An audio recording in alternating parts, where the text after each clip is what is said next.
A community engagement specialist is somebody who can engage the community using various tools.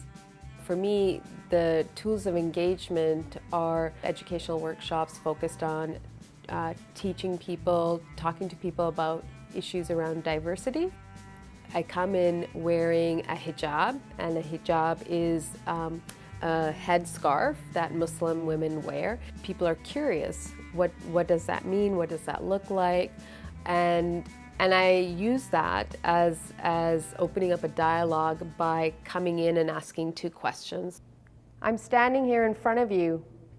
What do you think is my identity? And what does diversity mean to you when you see me?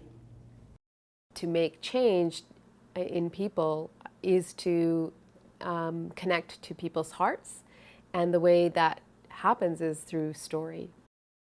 So I hope that what you hear today, what you hear from my work, is something that will touch your heart and open your mind.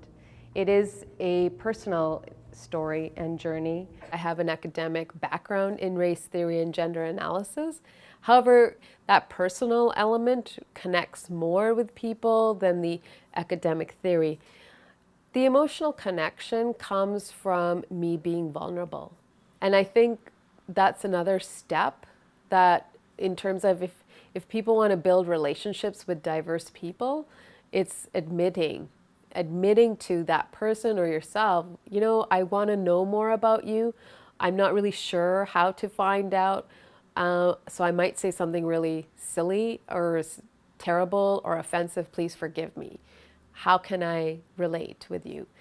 Okay. Now, what do you think is my identity now?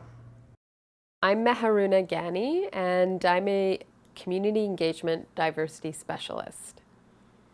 I'm vulnerable up here. I have no script. I have no idea what's going to happen, but I'm giving the space for us to talk about what makes us uncomfortable. The fact that she allowed us and requested us to put aside the political correctness and encouraged us to really share our feelings and our thoughts in an open but respectful way, and it really got the conversation going into some very, sometimes, things that are really scary to talk about. So I'd like to ask you all to drop the political correctness. Drop the political correctness, because I'm here in front of you, vulnerable, ready to hear whatever you need to say.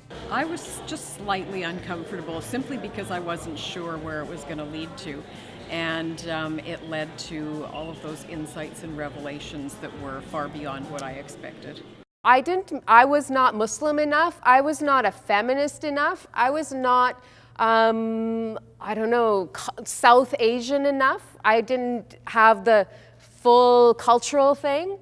I was in between, and I have always been in between. I put this up because 12, 13 years ago, I was diagnosed with multiple sclerosis. So a disability came into my life. And that really shook me up. And that was part of my spiritual, trying to find that spiritual connection for me too. But it was also learning that even within my own community, people were still not talking about issues around disability. And even in my own community, there's still a lot of shame around that. And I'm putting it out there now. I'm putting it out there. Here's the un-PC stuff. Everybody shared to a depth that was sort of unexpected in such a large venue with so many people that we don't really know. It was very insightful and very fascinating. I think people felt really comfortable in the space that Meharoona created for people, that they could really speak from their hearts, and that's something wonderful, and not everybody can achieve that. It gets people talking and gets the dialogue going, and gets also people to be vulnerable as well, and ask some of those tough questions or have those tough conversations that people sometimes just don't like to have. I know the audience quite well. I work with them, and some people who I wouldn't have thought to stand up did, and obviously it was because they felt safe space. Many organizations are hearing from their staff stories of feeling excluded, and there could be a number of possibilities of why that feeling of exclusion exists. One could be dietary restrictions, not meeting people's dietary needs is a possibility.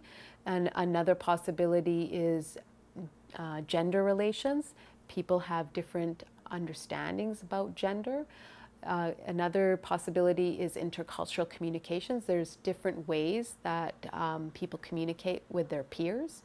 And then a final possibility could be that folks are just looking for a safe space to be able to talk about what makes them uncomfortable. And sometimes those safe spaces don't exist. If any of that sounds familiar, my services could be of use to you. I often get asked that question of what am I going to bring to an organization, and what I'm going to bring is the truth. I'm open and honest, and I reveal what the truth is. And I will ask you, are you ready to hear the truth?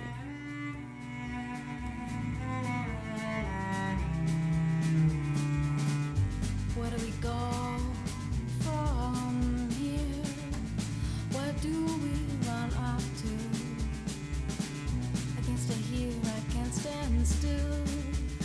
I need to see 5 corners of many walls, but I miss you.